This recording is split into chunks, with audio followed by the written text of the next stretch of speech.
अभी भी किसी को समझ आता है क्या कारण था कि आजादी के कई वर्षों तक बजट शाम को 5 बजे आता था?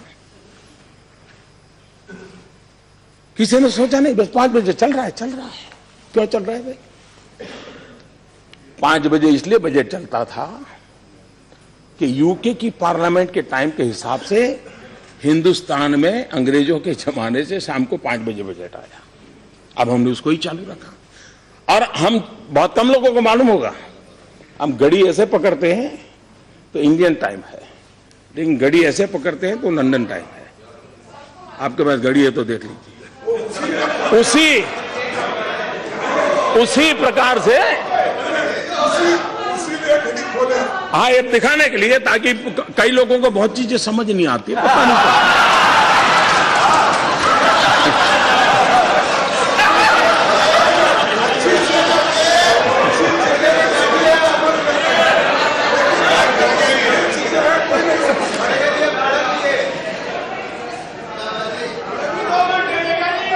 अब अटल जी की सरकार आई तब समय बदला गया।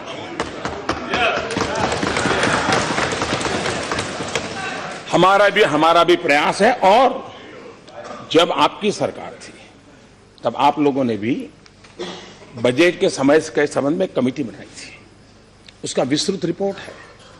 और आप भी चाहते थे कि भाई ये समय बदलना चाहिए, और उन्होंने जो प्रपोजल दी है हमने उसी को पकड़ा है, लेकिन आप लोग नहीं कर पाए क्योंकि आपकी प्रायोरिटी अलग है। आप चाहते नहीं थे, ऐसा नहीं है, लेकिन उस प्रायोरिटी में नंबर कब लगेगा? तो इसलिए जो बातें आपके समय हुई है उन बातों को ये बड़े गर्व से कहना चाहिए आपको।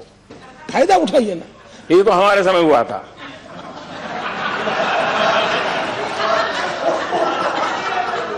अब ये भी आप भूल जाते हैं। चलो मैंने याद दिला दिया, आप इसका भी लाभ दीजिए।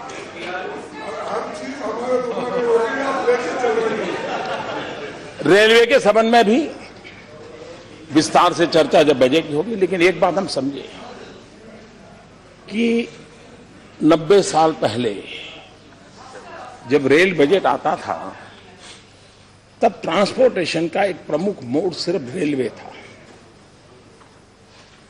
आज ट्रांसपोर्टेशन एक बहुत बड़ी अनिवार्यता बनी है, और इकलौता रेलवे नहीं है, कई प्रकार के ट्रांसपोर्टेशन के मोड है। जब तक हम कॉम्प्रिहेंसिवली ट्रांसपोर्ट इस विषय को जोड़ करके नहीं चलेंगे तो हम समस्याओं से जूझते रहेंगे।